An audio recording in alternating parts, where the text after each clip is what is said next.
Bonjour tout le monde, je m'appelle Anthony et bienvenue à WrestleSode. That's the most French you'll probably get out of me today, because today we are speaking with a 20-year vet of the independent wrestling scene, especially here in Canada, a IWS, International Wrestling Syndicate executive producer, as well as an IWS head coach at their dojo. We're going to be speaking with Shayne Hawke, and I'm super excited to bring that to you here today. I've been really looking forward to breaking into the Quebec scene for quite a while and starting our interviews off and getting to learn a lot more about the Eastern Canadian wrestling scene, because, like I've always said, sometimes out here in Western Canada, I feel like we get totally isolated from what's going on, like east of Ontario. Sometimes the prairies feel like slightly their own little island versus BC. So I've been trying to find ways to bridge the gap and get as many different people exposed across Canada as we possibly can. And thank you, of course, to the Canadian Wrestling Archive for allowing us to do that here. We have, I think, broke like 1.65K now subscribers on YouTube, which is fantastic. And all the different interviews do very well. We're going to be uploading these interviews here again starting, I think, next week, where we will be uploading. So it's not just a live, so you get to see everything like you did last season. But it's been really fun being able to do live interviews here across YouTube. I also just want to make a quick little note before we get into our interview here today, a sad little note. Rest in peace, of course, to Andrew Koopman, a huge fan of the Alberta wrestling scene, who passed away a couple of days ago. Very sad. I've met the man a couple of different times. Obviously, he was brother of one James Crowder, a big part of the Dad Pod Squad Pod back in the day. So that was very sad to hear. If you guys want to find out more information, there is information on Twitter. But that was sad news, and I'm sorry to have to bring that up on him. But he was a really nice guy. So rest in peace, of course, Andrew. Also, my eyes are very red. I just came off a bout of pink eye, so I apologize for that. That's why I look like everything is puffy and red and like I got punched in the face a bunch. So yeah, now that that's out of the way, let's bring Shayne in here. Shayne, are you good to go? Let's take a look here. Perfect. All right, he's all good to go. Let's bring him in and start this. Shayne, Andrew, superstar, how you doing today, buddy? My eyes are also red, but not because of pink eye, because of pro wrestling. Call it punched in the face or call it what have you. Living the gimmick, brother. But my eyes are red for different reasons. But overall, living the dream. Living the dream. Isn't that what people say when they're like about to jump off a bridge, but also doing really well? Living the I think dream. that's what they say. Where they're like they're living the high at that moment. So they're like, it doesn't matter Sure, what's happening, life is good. We're good. sure. What's up? What's going on, Russell Sode? Is it Russell Sode or Russell Sode? It's WrestleSode. Just think of it like a wrestling episode and then stick it together. I got you. Could have been Sode. You never know. You got to You ask never know, yourself. of course, right? Yeah. But so thank you for joining me here today. Now, like I was saying, Thanks for having me. Montreal and the Quebec scene, or even the Ontario scene, from time to time, it always feels like it can be on its own little island. So out here in Alberta, we don't get as much of the exposure out to the Quebec scene as I would really like for there to be. But over the last couple of years, Quebec's really kind of exploded in the scene. You guys have produced so many great wrestlers that have done fantastic across multiple different promotions. And Yeah. I know a lot of them have touched through the IWS. So lots to talk about here today, and I'm very excited for that. But let's start off at the beginning. Shayne, Andrew, I'm going to call you Andrew probably just because that's kind of what's ingrained in I me say right my now. name like a Pokemon. It's fine. Andrew! There you go. You have to use the intonation. My name is not Andrew. It's Andrew. It's exclamation point, Andrew, Three. exclamation point. Yeah. Oh, Three okay. It's three on each points. sides. Yeah. How did wrestling start off in your life? Like, how Yeah. did you learn to love the sport or the art of wrestling? Well, I could have been a doctor for one thing, but unfortunately, I went with this instead. Um, all right, you ready for the greatest hits story? We've been asked what kind of Pokemon would Andrew be. I would love to know. I don't know too much other than the first generation. I got Pokemon Go recently though. I played with Viviani, but he's ahead of me. He's a big video game guy. Anyway, um, my story. Yeah, all right. So we're gonna go like I said, greatest hits. I've told this story to death at this point. I'm sure people that are watching who are fans of mine, they're gonna be like, okay, rattle on, Grandpa, it's fine. But for the benefit of those who might not know me, I'm not gonna assume I'm that big of a deal. Um, my maternal grandfather was a towel boy at the Pepsi farm. So like he would, they would throw him a nickel and they would give him a towel, like one of those kind of, like a towel boy. Hey, boy, Right. go get me a towel, like one of those. Yeah. Um, And he loved wrestling. He loved wrestling. My maternal grandmother, though, she didn't love wrestling. You know, they're Jewish, they're Yiddish, old school, old country Yiddish, like right off the boat Yiddish. And she would call it "to hell with this," and I would hear it, and she would think, "To hell with this, to hell with." She was saying "to hell with this" because she hated wrestling, but I didn't know the difference. So I would call it "to hell with this," and I would yell, "Bubby, to hell with this is on. Come see it." Anyway, I lost my accent over the years, which is very nice. That's a real story. And then when I was like 8, I don't know. I'm a child, but my dad takes me to my first wrestling match.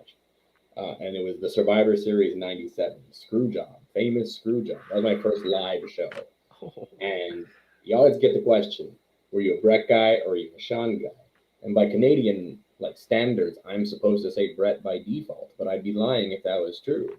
But I wasn't a Shawn guy either. I was a both guy. I like both Brett and Shawn. I just wanted everybody to have fun. So I had signs for both Brett and for Shawn. Well, it was tense in the arena. Let's say that French Canadians can be intense. Let's say intense. French Canadians can have a temper about them. And that angle, I mean, there was a ton of heat on that angle. I'm sure I don't have to explain to you. But when the screw job happened, my dad, like, all but picked me up under the arm to usher us out of there because, like, people were going to riot. And my dad could tell. And he was like, we got to go. But I'm 5, so I don't understand anything. You know, like, I'm like 8 years old. I don't understand what's happening. Like, why? I want to go get, like, more merch or something. Don't they have new toy titles? Because children are supposed to play with toy titles. I was like, don't they have new toy titles? And he ushered us out. So that's my first live wrestling experience. Then when I was, like, between 12 and 14, look, my memory is not the best in the world. I mean, I have been doing this for 20 years. I've also been hit in the head plenty of times. So take everything with a artistic license, but I'll make it fun for you. That's for sure.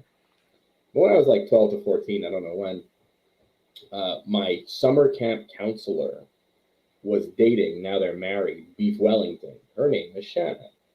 And Beef Wellington was also an IWS wrestler and is currently the announcer for IWS. And Beef Wellington was opening up the original iteration of the IWS training school. So I started training, I think, when I was 13 or 14. I had my first match at 14, though. That I know for sure. Because I had it like 1 week before I turned. Yeah, it was August 28th, and my birthday is September 8th. I always remember that little detail. I'm a detail guy. So I had my training, I think, started, like, I went like a first show in November 2002, and then got my first in-ring time March 2003, debuted in the ring August 2003, and barring my major injuries, I've been wrestling ever since. So now it's 2023 is going to be my 20-year anniversary. Technically, like my first like going to an indie show to help out, that's this month. That's 20 years. But I'm not going to cheap out. I'm going to let's do it properly. So I started wrestling at 14. I go all over the place. At 18 years old, 1 week after I was 18, I had my first match in the States at ECW Arena. Interspecies Wrestling was doing a show in the same time as Chikara. They were having like a double-header show. And I was just there to hang out for Interspecies Wrestling. But in the night, somebody no-showed. So it ended up being me and Twiggy in a singles. Again, like just in a singles, like a random throwaway thing, but like people went nuts for it. And Quack invited me back, and then I wrestled the March date against a young man from Paducah, Kentucky, who's done pretty good for himself, but it's his first match there. His name was Ricochet. I wrestled Ricochet in March of, like, I want to say 06. I could say 07. Early to mid-aughts. You can look all this up on Cage Match, so whatever. I don't need to know the numbers. You do. Wrestled him. That was really cool. I ended up getting paired with Larry Sweeney and with Mitch Ryder. Very fun. Learned a lot from Larry Sweeney. If you don't know who Larry Sweeney is, folks at home, one of the biggest missed opportunities in pro wrestling, because that man would be a bajillionaire by now. Go look him up on YouTube. You're going to love it. Fantastic. And that was part of the Fabulous 3. I did Chikara for like 2 or 3 years. Started teaching, started touring. I've been wrestling ever since. This year alone, I've done Europe, going to Mexico soon, Paul Stedman says Larry Sweeney was named first fallen. Yeah, right. Exactly. Larry Sweeney is a legend. Like if I read in the chat, Jofo, what up, saying that I'm a legend in the Canadian indie scene. Like I pale in comparison to the statuesque legendariness of Sweeney. My God, this man, brilliant. Years ahead of his time. Years ahead of his time. Anyway, where was it? Oh yeah, so I started wrestling. I opened up the IWS dojo in 2014. It's been going really well ever since. We've produced a lot of talent. I kind of become in management in IWS in 2014 as well. My business partner, Peace Be Manny, and I are currently running IWS. We're on TV in 22 countries across the world. You can actually find us out by you on the Fight Network. We do a TV show, half-an-hour show every Friday at 8 o'clock, and there's repeats. You know, it's a good viewership. Pretty happy with it. Apparently, you can get it in Turkey. Very cool. I don't know how that affects my life, but hey, mazel tov. We have our gym. We just upgraded to a new facility. We're about to relaunch, reopen, rebrand, what have you. But I leased a 23,000 square foot facility in Montreal here. We have multiple rings, full gym. Like it's a dream facility. It's beautiful. We've been steadily climbing. Myself and IWS, we've been grinding. I think that's one of the things about us that is the reason why we've been around as long as we have. We're grinders. We put the work in. When other people want to be stars, we do the actual physical work. And a lot of people, they want to just do their version of the work. You know what I mean? They want to do what's fun for them. And that's all fine and good. Sometimes that works. But at the end of the day, if you want to build a house, you need a carpenter. And I think that's what IWS is, a bunch of solid carpenter, a bunch of good hands who have come together to really create something special. Big show on Saturday for that, though I'm sure we'll get to plugging that one. Oh, for sure. Did that answer your question? How's that? Oh, yeah. I was going to say, well, you covered on quite a bit there, so we'll kind of dissect a little bit about it because, like, you know, you span so much different time. You cut me off, too. I ramble. I'm a rambler. No, it's totally fine. I'm sure they're just respectful. They sit back. They let you speak. Here's a we'll just start with this and then we'll go back because I like this one. As a wrestler who has had a 20-year career, what things did you learn from the comedy all-time classic movie featuring and starring Sting? I can't do it. I'm not as good as Shivani. Ready to rumble. Well, shout at a cloud. I share a birthday with none other than David Arquette. Nice. Therefore, and that's real. We have the same birthday. You said it's September 8th, right? September 8th. That's also David Arquette's birthday. There you go. So obviously we had a mental connection, and that movie was as funny as it was because he was subconsciously picking my brain. You know what I mean?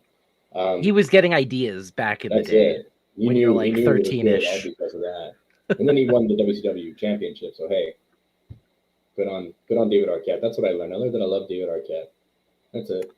That's a good point. I honestly, if David Arquette is like one of those people, like if I see him, he's going to be at a show, he's definitely a draw for me. I think best person to ever kind of step into the world of wrestling from a different art form and to just kill it, because I don't think of him as like a actor turned wrestler. He's a wrestler in my opinion. He's that good. Yeah, like he did it. He did all the work. Everybody's so mad about David Arquette back in the day because it was cool to be edgy, right? Right. Like you didn't want this actor to come in and take it. Wrestling is hard, brother. And shut up. It was a good draw. Whatever. I don't care. Anyway. You know, as long as the person who's coming in actively enjoys wrestling, like wants to be there and wants to participate. Yeah, exactly. What's the problem? People like Fluffy or Gabriel Iglesias who would come in, and he was like such a fanboy of wrestling. Why wouldn't you want him there? He's got a great crossover audience. Build what wrestling. You want. You bring that guy over, you keep maybe 15 people. That's 15 new customers. Exactly. Well, and that's exactly the point, right? So, like, I never thought of it in that regard that it's like bringing in a celebrity is bad, unless, of course, they just legit just don't want to be there, and it's kind of obvious based on the way that they're acting on TV. I mean, like, unless they're like actively being shitty humans, like they're just like racist or some shit, like then I don't want them around. But yeah, it's always fun to have somebody around. You know, it's cute. It's new, and I think that's what makes wrestling great, right? It's so many different things to so many different people. Like, you know, it could be about the wrestling, it could be about the stories, the promos, it could be about the people themselves and the characters. Wrestling is great. I love wrestling. So Ted Nathaniel asked, "What current Canadian celebrity from Canada would you want to bring into?" So wait, a Canadian celebrity from Canada? I have my answer, but I'll wait for yours. Oh man, I don't even know much about Canadian celebrities. I don't know much about celebrities in general. I'm not that kind of guy. Pay attention to that kind of culture. But you know what though? I got it. We're gonna have Nickelback play us live to the ring. That's what's gonna happen. I'm into it.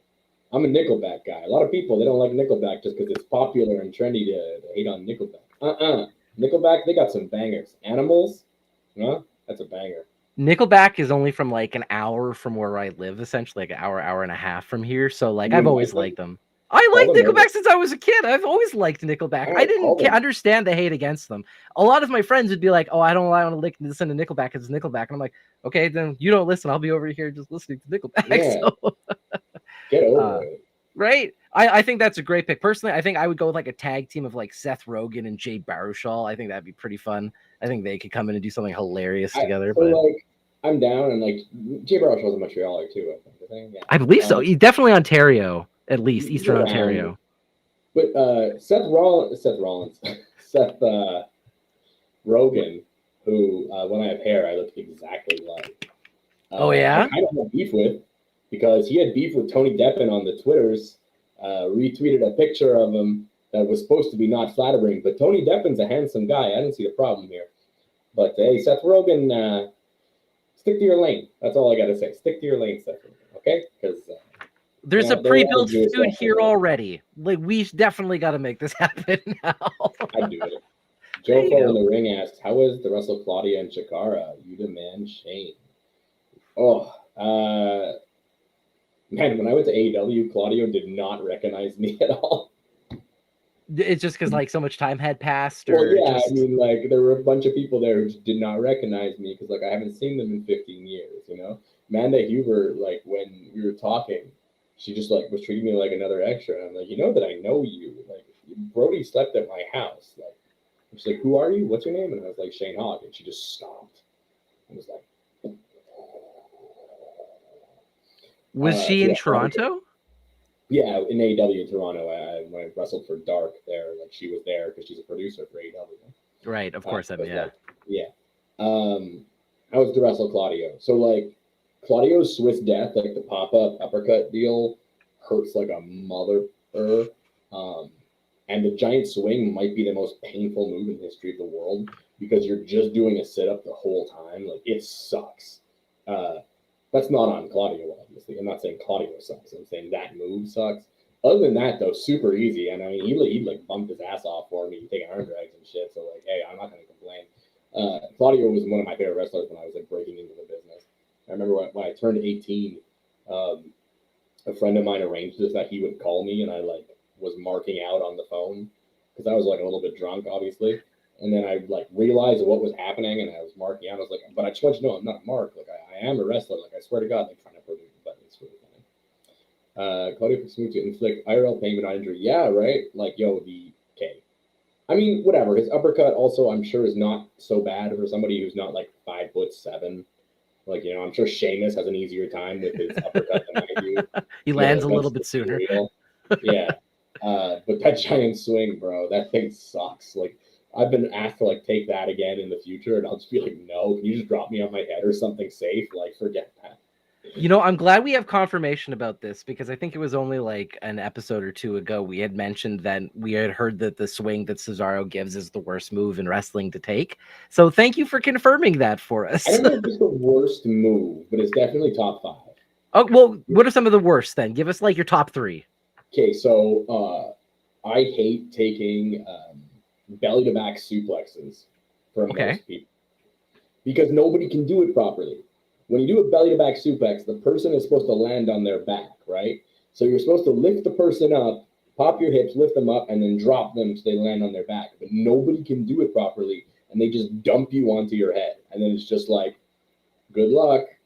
So that one I don't like just because it's very frustrating because it's just a simple move, and it's so easy to execute and make it look good, but people just don't learn how to do it. I don't like it. Whatever. I don't like most pile driver variations. If it's like a standard pile driver, like just like like a typical stump puller or like a tombstone, that's one thing. But like fancy pile drivers, like Tiger Driver or Tiger or whatever it's called. Tiger Driver 98 or whatever it is. Yeah. Or like Dragon Sleepers or like not dragon sleepers, dragon suplexes, like particular like Steiner screwdrivers, like those kind of things. Like guys just don't catch you, and you end up crunching your spine, and it sucks. Like if it's, I'll take it from somebody who I trust. Like I've taken the pile driver from like Mathieu Saint Jacques of TET. He can hit the pile driver safely, great. But I'm not taking that from just anybody. That's for sure. Let's see what else is bad. Well, of all these things that you have mentioned, who would Yeah. you take it for? Like, who do you have enough trust that you would let them hit all three? Whoa, they're gonna hit this swing on me. Yeah, they're gonna hit the swing. They're gonna pile drive you, and then they're gonna do the belly to back suplex. Wow. That's the finisher. Clean, simple belly to back. I mean, like I'd let Speedball do that to me. He would take care of me. Like it would hurt, but he wouldn't injure me. That's for sure. I feel like such a jerk asking these questions because I don't take the bumps. So I'm like, I don't have any reference points. So if I ever come to Montreal, feel free to put me in a ring and make me regret these questions. Like, US Dojo, don't worry about it. Yeah, I don't know, man. Like there's I've slowed down in my old age. You know what I mean? Like I broke my back before. I've got concussions. I'm like saying no to everything. Like you want to like, you want to back bump me? That's cool. You want to punch me in the face? I can deal with that. But like the fancy stuff, forget it. You're like, I'm only taking arm drags. That's fine. That's all you guys. I mean, I'll take a back bump, but like make it count, bro. Like, my bump card has been punched for a minute now. But you don't always need to bump to tell a good story. You know what I mean? Like my comeback includes only one bump because you don't need to bump. People kind of just rely on them. They're like when you start playing music and you got like power chords or whatever, and you like just keep going back to those exact same chords. But then like you figure out some like fancy intricate fucking. Can I swear on this? Sorry, I forgot. It's just a little bit, but that's fine. All right, I won't swear more. I'm sorry. Like they just like play. Basically, what I'm getting at here is you don't always have to bump your opponent to make things interesting, make them look good. Sometimes it's about getting to that bump and the build up to the bump. And if you can build a proper narrative out of your story, then only one bump needs to happen, and only one bump will truly matter. So it's just a way. Moves-based pro wrestling with no structure and no story, just for the sake of doing cool moves, can look cool, but in my opinion, is working hard, not smart.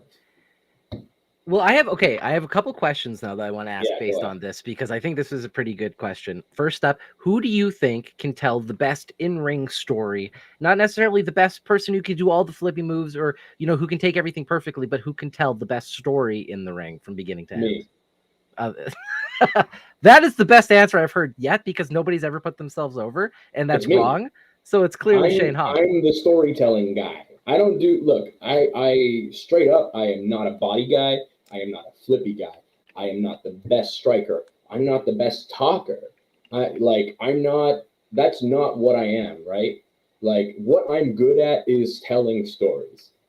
The reason that I am at the level that I am when I'm 5'7" ginger and pretty darn chubby is that I know how to pique your attention because I delve into wrestling psychology in a way that other people don't.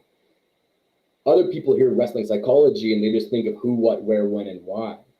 When I think of wrestling psychology, I'm talking about dopamine and serotonin and hormones.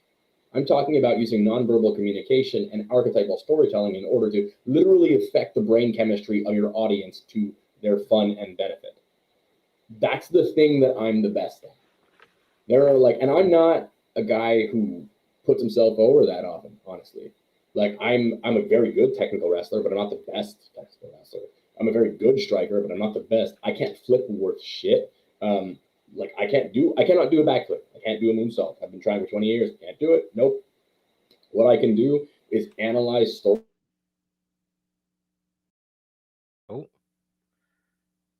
Got cut out there for a second. We'll see if he jumps back. Sorry. We'll see. Sometimes this kind of happens. It is the internet after all. We'll have to just take a look. In the meantime, everybody who's listening to this, I hope you can all see me and everything working fine. I hope this isn't a me thing. That I really hope for. But I don't think so. I think he's a little bit stuck there, but he'll probably disconnect and then reconnect, and then everything should work just fine we'll wait for there. Yeah, he just disconnected. So when he jumps back, we'll take that, or we'll get back into that. Um, oh, man, I really like the way he's talking about all this stuff because one of the best things for me is just the actual in-ring storytelling. It isn't always about the best moves. It isn't always necessarily about the story leading up to the match, but it's a person who can make you care from the beginning to the end and make you continue to watch. I think that's, in my opinion, probably the most important thing in wrestling. I'm curious to see, of course, because Shayne is back. Let's see, we'll bring him back in. Let's see if this works. Hey, can you hear me? Are we back? I think you're back now. Am I good? You're all good to go. Perfect. I can hear you. Can you hear me? Great. Yes, Sorry, I don't know what just happened there. It's the internet. It's fine. All right. What was I saying? Oh yeah, I'm saying I was putting myself over. I'm not somebody who does that very often, to be honest with you. I am very I have imposter syndrome when it comes to wrestling. Legit, when I was on my way to AEW to do Dark, I was like, I have convinced everyone that I'm a good wrestler, and it's not true. I have tricked everybody.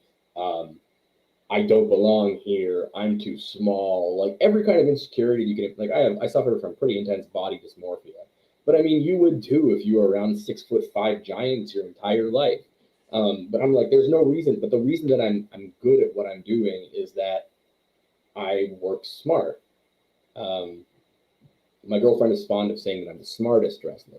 And I'm like, cool, I put all my stats into maxing int and not doing much with the other stats. You know what I mean? Like, you know how I know you don't have imposter syndrome is because you just said you put all your stats into int and not deception. Because I think if you truly believed that, you'd have been all your points in deception. Sometimes deception is an int-based skill. Isn't it a wisdom-based skill? No, it's a charisma-based skill. It could be D&D. There you go. Also be like, say, Skyrim or something. These are different things. Oh, I loved Skyrim. 11/11/11. What a great day that was. I asked my girlfriend permission to rebuy Skyrim yesterday, guys. In case you're wondering how being in your mid-30s in a relationship is, it's pretty great. It was released November 11th, 2011. I don't have to look at the date. I know it. So I'm also in my mid-30s in a relationship, so I know exactly where 11/11/11. Wish. So, okay, other people in the Quebec scene. Yes, well, even this necessarily that. I would love to know more, of course, with the Quebec scene, but outside of yourself, who do you consider to be the next best in-ring storyteller? Who you would love to see in that ring with you to put on? Current or former or you know what? I'll give you all time and then current as well because I want fantasy. All right. So like my answer is probably going to be different than other people's answers, and here's why. Most people will pick like the stars. You'll hear like Ric Flair. You'll hear Shawn Michaels. You'll hear Triple H. You'll hear Undertaker. You'll hear the stars. I do not believe that the stars are the best of the storytellers. They have something special. Stars have a special X factor that not everybody has. And they can be very good at what I do. For example, Triple H is a genius storyteller, 100%. But what I tend to default to are the people who might not have belonged there in the first place, but have worked so hard that they got a full-time job. That to me is way more, not respectable. That's not the word I'm looking for, but it's more of an indicator of somebody who understands exactly what they have to do. Somebody like William Regal, for example. The Crow. William Regal, he couldn't be a tough guy. He told this story in a seminar. He can't be a tough guy because he has really baby hands, small hands. So he couldn't be like this tough guy showing his hands because he was embarrassed about his tiny baby hands. So you'll never see him in a picture with his hands up. He'll be like hiding them or like something, right? Or covered in a brass knuckle. Yeah, Regal legit said that. And I'm like, look at Regal. This man was able to take anything you gave to him and turn it into gold. Like, it's very hard for me to find somebody that I respect on that storytelling level than Regal. I think that Paul Heyman's also very good at it. But that he's not an in-ring competitor, so it's not really the same kind of thing. Right. If I'm going to watch a match for a story, there are a couple other people. Kurt Hennig was very good. Scott Hall was very good. If you watch the way Scott Hall sold during his WCW run, if you watch the way his feet tangle on the ground while he's drunk selling punches, you'll see what I mean. Bestseller of the stunner of all time, in my opinion, as well. Or good, yeah. he could sell. Like Scott Hall was one of the best sells of all time. Oh yeah. I mean, like people don't put him in that conversation because they put like Sean, like X-Pac, I mean, all the Kings Road guys, but like, you know what I mean? Like, he's one of the guys who goes under the radar. So, all-time storytelling, William Regal was fantastic at it. He really, really was. He still is. He's not dead. He's still a guy. It's a thing. Still at the top of the card. Current gen, I'm biased because he's my trainer, but Sami Zayn. And I don't think I need to debate that. I think that, especially with the current run that he's having right now, but then you like take it back to like his NXT days, and even in Ring of Honor, like everything he does is entertaining. I wanted to say quickly, because it was the way you had mentioned it. It's like somebody who is at a position who you don't think necessarily deserves to be there, but has done so good that you keep bringing in the back. That was literally how Paul Heyman described Sami Zayn at a media scrum. Was at that media scrum? I was like, so as soon as you said Sami Zayn, I was just like, well, that's apropos. Yeah. So I didn't see that media scrum, and like I hesitate to use deserves to be there. You know what I mean? But like there are some people who you just know they're gonna be stars. Like, if you see Roman Reigns in real life, like, you get it. And I know people online who are mad at their dads pretend like they don't get it. You meet this man and you get it. Just with your eyes, you see them. There's this aura. Some people just carry themselves in a way where you're born superstars. I get it. The Rock, The Rock was not a fantastic wrestler, but you get it. Undertaker, again, had some good matches, but was not that good. No, you get it. You know what I mean? And like, this is not even a machine thing. Like, Hulk Hogan sucked. Hogan still currently but sucks, he still carried the entire company for years and years and years. They're stars, right? Mm-hmm. But then like somebody like, say, Jake the Snake Roberts, or like Tito Santana. Like, Tito Santana did amazing for himself. Steve Kern, Brooklyn Brawler, like all these guys who were Billy Gunn. Who, like, I'm trying to think of like Attitude Era guys or like current guys actually. The Miz. The Miz is a great a great worker, and people don't see it because they like their wrestling a little bit more intense, which is fine. He's one of the safest workers. He's got like the longest record without an injury, I believe, right? To objectively say that he's not a good wrestler is wrong. You can't objectively say that. It's all subjective. But like, by any metric of which you measure success in professional wrestling as an industry, whether that be money or bookings or fame or what have you, having a gorgeous French Canadian wife, he's got it all. Miz did great. It's the mid-card guys. Raven in ECW. Oof. And then WWF, and then whatever. Although I heard he has some trouble lately, so I don't know if we still like him or not. But like, in terms of his stuff, sure. Great. I still liked him from back in the day until I'm told otherwise and find out new information. I'm Harry still Saturn, Dean Malenko, like the entire Invasion Squad, essentially. Those are the guys. Booker T.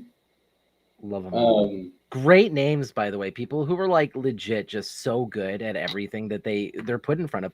I mean, Perry Saturn made a very enjoyable experience from week to week. Jamie Noble with the Nydia stuff. Like, it's just, these are the guys. 2.0 are a great example. Okay. Jericho Appreciation Society. Yeah, of course. Love them so Daddy much. Magic my God. is not a particularly good in-ring technician. Now, that being said, he knows what he's good at, and he does it extremely well. And he's one of the most entertaining guys in the world. Parker, same deal, right? Parker is just a handsome, good-looking dude who knows what he's doing. But those guys, they're getting a paycheck just to, like, talk on the mic behind Chris Jericho. Like, if that's not living the dream, I don't know what it is.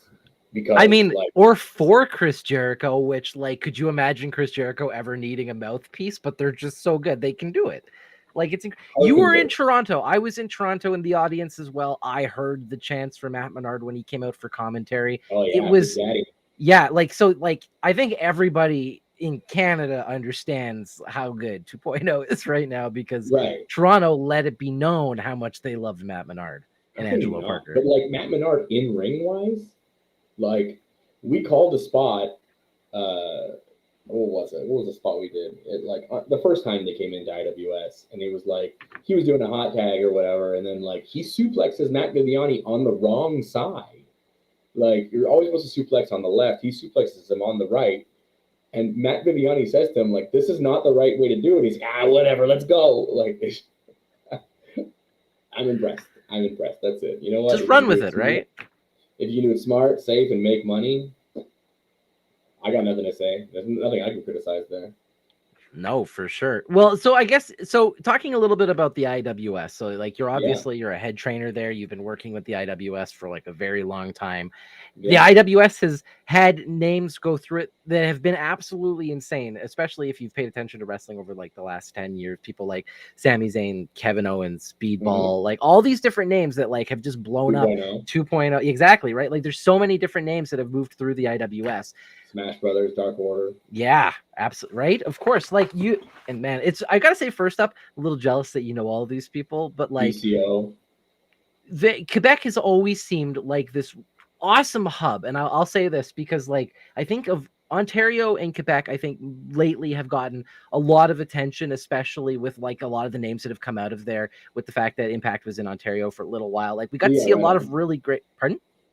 I said, yeah, right on. I was Yeah, agreeing with you. yeah, exactly. So like there's been a lot of really great stuff and we've been able to get exposed to Montreal more and more, especially with all these great talents, but it still feels like sometimes it's hard to know exactly what's going on. But then now you pay attention to things like the IWS and like you said, you're on like Fight and you're getting lots of really great views and you're constantly building. Quebec had one of the worst shutdowns in Canada when it came to the pandemic. And like Alberta, it was very back and forth, but I don't think we were coming close to what happened in Quebec. How is No, we everything had going? curfew. Yeah, you had curfews. You went in, you were good for a week, you were back out. They were like, you can't leave, you're okay again. It was, for a really lack If of a you were better term. outside, if you were outside during curfew, which started at 8 p.m., Yeah, getting you were tickets. outside. You got like $1,000 fine. Nonsense. I mean, at the same time, but like, how is Quebec doing now for the IWS? Are you guys running? Like, because I know you said you got a show coming up, so I'm kind of moving Oh into yeah, it. yeah. So we're running like this past year. We've run almost a monthly show. We've sold out all the biggest venues in Quebec. Like, we're rocking and rolling right now. We got a show December 3rd, this Saturday, being headlined by Jay White, IWGP World Champion, taking on a graduate of the IWS Pro Dojo, Zach Patterson. Those of you familiar with Friday Night Speedball have seen Zach before. Very talented young upstart, a real blue chipper, so I'm excited about that one. We've got Lindsay Dorado coming in as well. We have Green Phantom against Lufisto in a Hardcore Holidays match, which should be fantastic. We have Jody Threat and Puff against Vanessa Craven and James Stone. I will be performing, so obviously that will sell some tickets. Sexy Eddie will be there. Best TC in-ring storyteller in the world, in the superstar world. Shayne Hawke The will best. be there. Sorry, now you can. I'm the best. It There is. you go. It's the truth. What do you want me to It is tell you? one It's of the them. truth. That's what I'm good at. Come find out Saturday for yourself if you Come don't find pay, out if you don't believe Saturday. it. Tickets still available. They're only $25. Imagine like you get to go Oh my! see the IWGP World Champion. $25 in a Can I just beautiful venue. fly out and go this weekend? Like that sounds like awesome. Beautiful venue. The Olympia is gorgeous. It's one of the largest concert venues in Montreal. Last time we were there, we sold it out 1,400 people. We're going to be shooting TV. We've got a full production going on. All the equipment that you see, that's all IWS owned equipment, like cameras, everything, lights, all that. There's nothing like a live IWS show. It's the atmosphere, it's the people, it's the party. It's fantastic. Um, it's exhausting for me because I'm putting on this massive party, but it's always worth it. And we've been rocking and rolling. So yeah, we now that the pandemic is done, we've got a lot of really cool things coming up. Last time was Suzuki. This time was Jay White. Um, we've had names coming in all the time. Like people like to work with us, which is really great. I think they like to work with us because like we don't pretend to be someone we're not. We're not high class like well, I'm not like I don't act like I'm a top indie guy. I'm just a dude, Like I'm gonna come and shoot the shit with you for an hour, and I'm gonna take you out. Like I'm gonna eat a sandwich or something. Like It's a I'm just a party, like dude. you said, right? Like It's not a just party. a It's a show; it's a big party. party. People are there to have a great time and hang out. You can drink the IWS seltzer and the IWS beer, which will be available at the bar. Pick yourself up a T-shirt. We're sponsored by Prohibition, of course, and Laga Bière, as well as the Green Room. Oh, I think we lost him again, unfortunately. Man, I'm sorry. I'm sure he'll be back here in just a sec. We had it fixed last time, so it happened pretty quickly. But I gotta say, the IWS sounds like honestly like a hell of a show. I really got to make it out to Quebec one of these days. I feel horrible, of course, because I want to learn about this more as well. But I definitely am very excited to go out to Quebec one of these days and catch a show. I got family out there, as you all know, so hopefully I can make it out there one of these days. This sounds great. Of course, if you are in the Montreal area and you haven't gotten a ticket for this IWS show, they're $25 and you get to see Jay White. That's friggin' amazing. Okay, let me just put that out there to begin with. I watched his promo that he cut earlier today. Let's bring him back in. Welcome back, Shayne. It's your internet though. My internet's fine. I this isn't my internet. This is a website. This isn't me. Website's internet. Tell us more about the IWS beer. Hell yeah. Yeah, I really want to know more about that. What did I miss, first of all? What was going on here? You're talking about a promo? What promo? No, I was just saying, I think you were talking, it was so awesome. Jay White's promo that he cut earlier. I saw it on Twitter. Yeah, right. I was seeing that. That was awesome. But he recognized. So like big ups Jay White. Appreciate it. Tell us more about the IWS beer. Yeah, man. We work with this microbrewery here in Saint-Jacques, Richelieu, Quebec, called Laga Bière. There's a blonde right now, blonde lager, which is pretty good. And then there's PCP Manny's Blood Orange Seltzer, which is like blood orange and lychee. And then there's the Green Phantom Get with Green Seltzer, which is cucumber and lime. Both very delicious. I like the beer myself. It's the Run With Us or Run From Us beer. It has that big, cool skull logo. I like it a little bit more. That's my kind of my thing. But all really, really good beverages. The PCP Manny Seltzer is better than the Phantom Seltzer. I'll tell you that much. And I've told him so to his face. It just is what it is. There's too much cucumber in it for my liking. I like my alcohol to punch me in the face, I'm a whiskey. You're a wrestler. It's very, I grew up in like the like doing the loop with Mitch Ryder and Larry Sweeney. We were drinking Jack straight from the bottle. Like I'm not. That's what I got used to. But the IWS beer, yeah, man, it's delicious. You can come check it out, come buy some. But that promo with Jay White, he's excited. We've established this really fun relationship with. Please do. Lagabiere.com. So LAGABIERE.com. I think, I don't know. We'll make sure it's on the. We'll make sure it's on the video upload. What was I saying? Yeah, we established this pretty cool relationship with New Japan Pro Wrestling, where we took care of Minoru Suzuki when he came in. They appreciated that. I put together a care package of Canadian snacks for him when he arrived. So there was like ketchup, Doritos, coffee crisp, Canada Dry Ginger Ale, Smarties. That kind of real thing. Smarties, just Americans, right? Americans, right? And then Andy, who's Bob the Animal Anger, who's an artist who works for Marvel and DC and like all the top comic book companies. He drew him a picture as well, like a really cool portrait of himself. So we gave that to him. He seemed like he liked it very much. And then I had to help call the match between him and Kevin Blanchard because Kevin doesn't speak much English.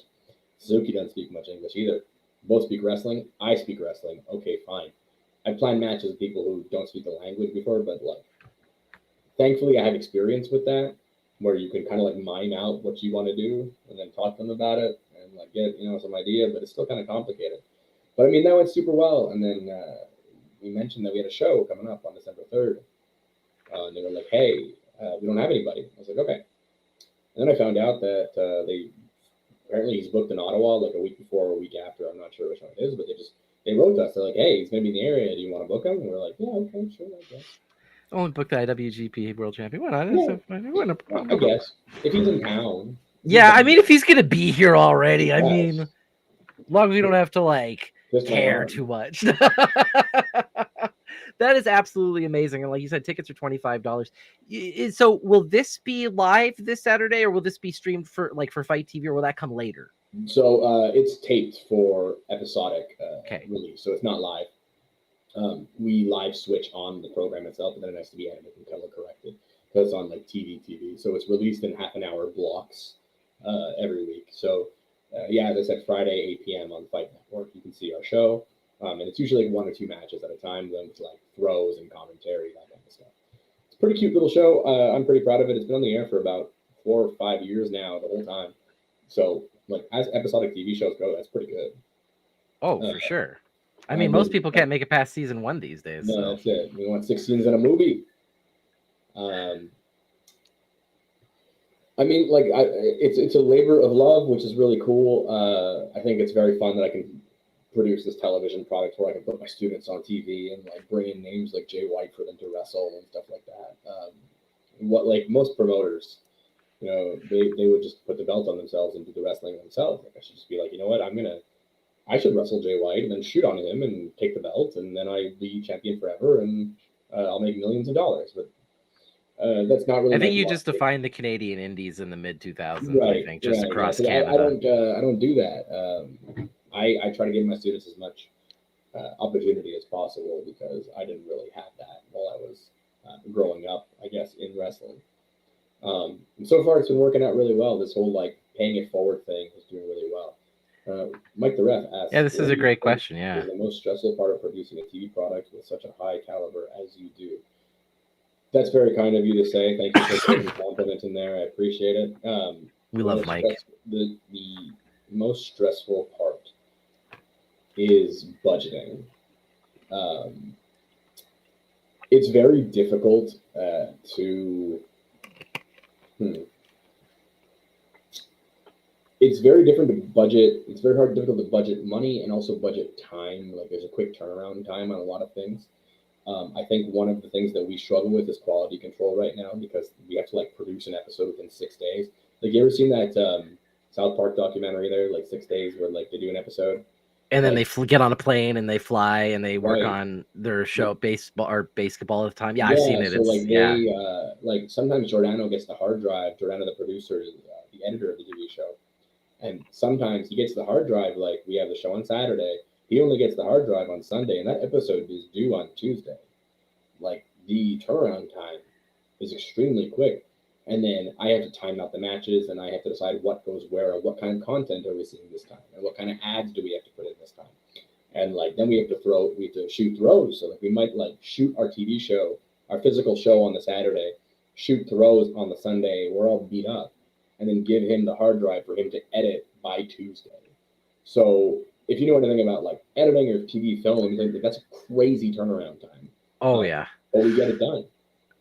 We get it done because, like I said, we're grinders. We work really hard to bring that product to people because, like, we're not getting rich off of this shit. You know what I mean? Like, we're not. I still have to work a day job and all that, but I think the reason that it is the high caliber that it is, I think the reason that the show IWS in general is doing as well is that like so many people care so much about it and just put so much of themselves into it. And like that's not me trying to sound like a boss who's like, we're gonna have a pizza party and we're all have family culture here. It's just that on the indies level, you need to be passionate about what you're doing, or else you need to not be here. We did a seminar with William Regal. I had mentioned he was just like, I don't understand why people are upset. Like when they get here and they feel kind of like rude, like they're here, they're bummed out, you know, like they're grumpy. They don't want to take certain moves. You know what I mean? And like they don't want to work with this guy and this guy. And he's like, this is supposed to be fun. If you don't like it, stay home. People want spots, you know. Stay home. Just give me a sec, sorry. No, it's fine. One thing I heard once, and I remember this was actually advice came from Sami Zayn. I'm curious if he's also passed this piece of advice from you because I had heard this online that his was just like take every booking and learn something from what's going on. That too. I'm always like a booking is better than not booking, but always. Always try your best. Always show up. I remember one of the best things that I ever heard. I thought was a great piece of advice came out of Adam Ryder out in BC. He's just like, always make yourself an asset, no matter where you go. Exactly. You're either an asset or you're a liability. You're either Yep. adding to something or you're taking away. So make sure that you're making the choice to be the one that you want to be. Exactly. Like, provide value. Like, make somebody's life easier. If you're wrestling just for you, you don't belong in the business. We wrestle for the fans. We wrestle for the customers. Like, you're doing a service. You're serving your customers. If you want to, like, be your own champion of your own fed, that's fine or whatever. But, like, do that. Make your own fed. Then. Do that on your own. I always tell my students, you're not wrestling for yourself. You're not wrestling for the mat, or you're not wrestling for the ceiling. You're wrestling for the fans. We want them to have an experience that they're gonna want to see and, like, give us their hard-earned dollars. And, like, time is money, right? So, like, they're spending hours of their lives watching you play fight. The least you can do is do good for them. You really should be wrestling for the audience, not for yourself. Yeah. For sure. Well, actually, I got a quick question here for you with regards to this, just because I know we're getting kind of close to the end of time. But what would you say is probably the biggest piece of advice you can give to somebody who wants to get into wrestling? Because, like you said, it's not easy.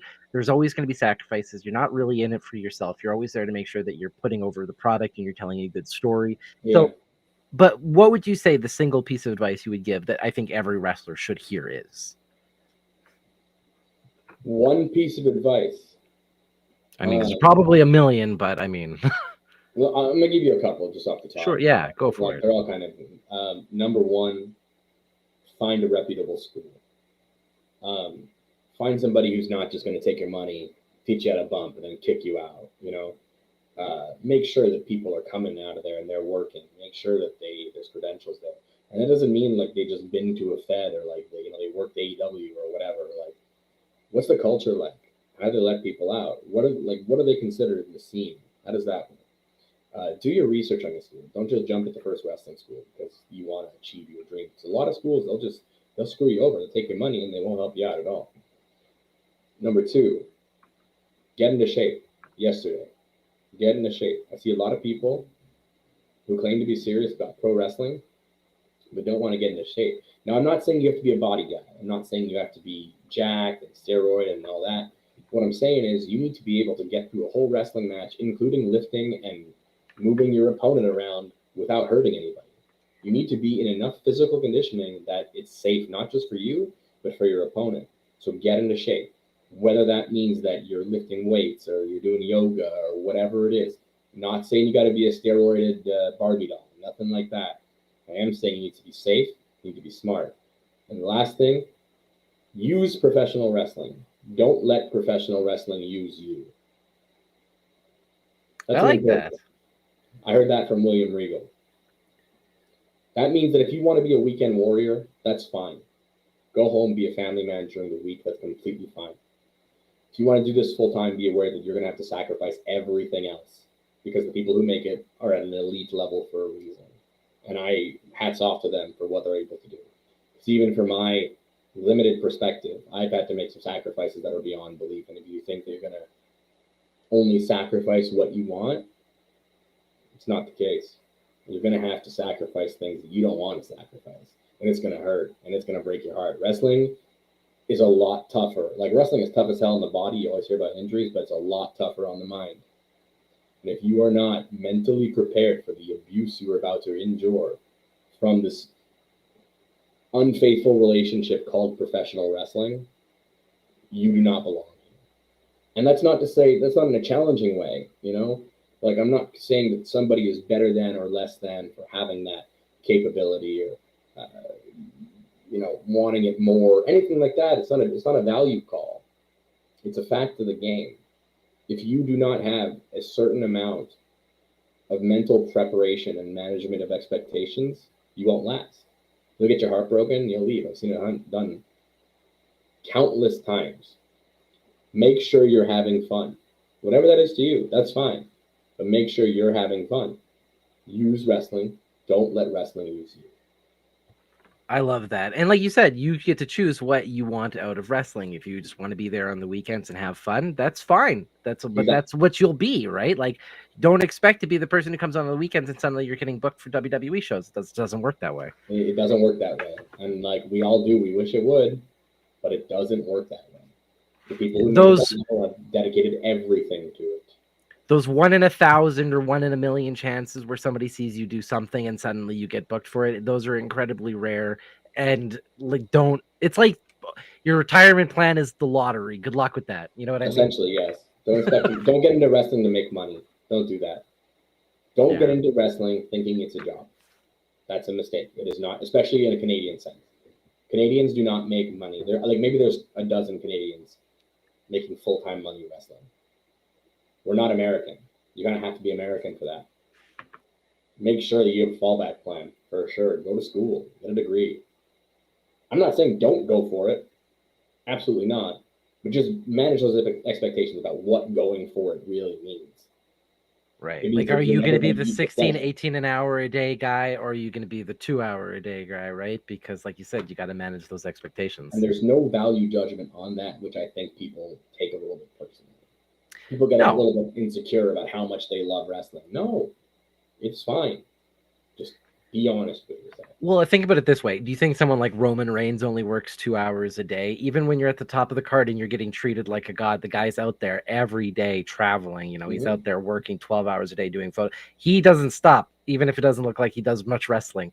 He doesn't stop He ever. does. Roman Reigns is a fantastic wrestler, and I think it's like the whole hating Roman Reigns thing was just being edgy, also.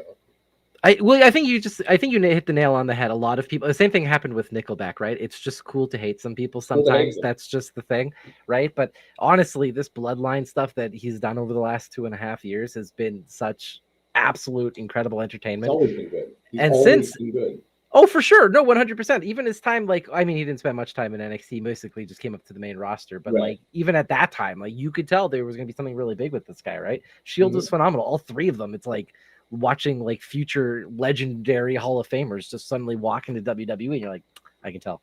Yep. There you go. Perfect. Well, we are up at about an hour now, so I don't want to keep you for too long. I know we've both had very long days, and you've got a Yes. lot of work to do. So, would you like to do your plugs? Where can people find you?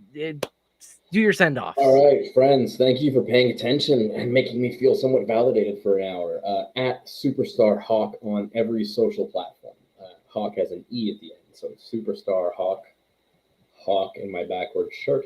Um, I'm on Instagram. I'm on Twitter. I have Hive for some reason. I have TikTok. I'm People on panicked. Facebook, but Facebook is under my real name, so don't add me on there. Please come check out IWS and add us at IWS Hardcore on every single platform. We've got YouTube, ton of free content on there, like some really cool wrestling matches that you can watch, and even some episodes of Bloodstream that you can check out. Um, yeah, IWS Hardcore and IWS Training Center, of course, my wrestling school. If you're in Eastern Canada and you want pro wrestling training, I don't think you can do any better. So I thank you very much for your time, everyone, and Anthony for the interview. Super fun. And I yeah, very much appreciate this. This has been a great time. Just for one of those things, I just want, before you leave, can you just name some of those alumni that have moved through the IWS, just because you had talked about your school and how it is important to make sure that you're getting a school that has a good reputation. And I think that some of the alumni that have moved through your school deserve that kind of call out right here. So please go ahead. so people who have gone through the dojo, you should pay attention to, I think. Frank Milano's one of them. Matt Viviani and JT Producer, Casanova Productions, very good. Sweetest Pete, Christara, Alex Mays, Danny Leo, Zach Patterson, who you see against Jay White coming up, Sonny Soleil, Nathan Yarimovich, McCray Martin, the hot stepper, who was an IWS student. Oh man, like I'm gonna get in trouble because I'm missing me, but like I'm already at 10 and I can probably keep going. Which Uh, is fantastic. And that's like oh the true yes, love right there. You don't even have to think about some of these people. They just kind of come out of your mouth. It's like, these are people, pay attention to them, and they've been through here. they should listen. Like follow me. I always retweet their stuff, and I always try to like promote my students as much as possible. But if you want to get on board with like what's going to be the next big thing in wrestling, you need to follow these kids. They're working their butts off. You're not going to be disappointed. Fantastic. Well, thank you so much for joining me here today. Seriously, I really enjoyed this. I will let you go so you can go ahead and enjoy your night because I know it's already 9 p.m. out there Yeah, in it's Quebec. bedtime for me. It's bedtime indeed. So thank you again. Have yourself a wonderful night there. Oh, yeah, Andrew! Sorry, I'll do it that way. Andrew. Let me try added those 3 exclamation points this time. All right, I'll send you back over to the area. You head off if that's what you'd like to do.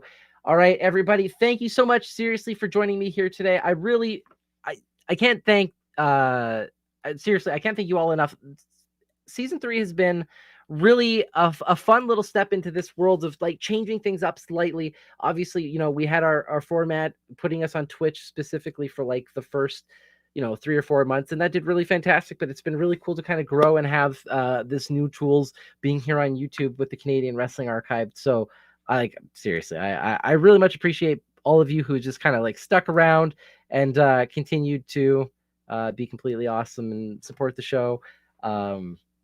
And yeah, sorry, I'm just kind of tired today at the very end here. I'm starting to lose my brain, but very much appreciate all of you. Thank you for listening. Next week, we will be speaking with Elliot Tyler of the BC scene. We're going to be rounding up the last of the little bit of the BC scene for the next little while. Because I've, honestly, like I said, I've been enjoying diving into these different provinces and learning a little bit more stuff.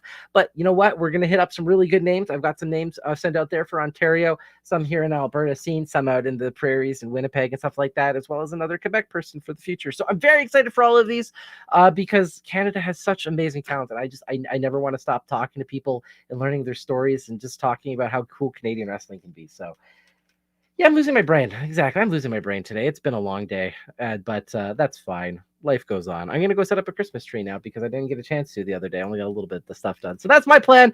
Much love to all of you. I will see you all here next week. Also, we will be re-uploading all of the videos that we are doing this season here. So they're not just in the live section of Canadian Wrestling Archive. We're going to make sure that they're nice and good and nicely cut up and good content. But we were just building up a little bit of a backlog, and we're going to start doing that. Yeah, so much love to all of you. I'll talk to you guys later. Have a great night. I'll send a video out quickly just because, I can. Where's the out videos? This one.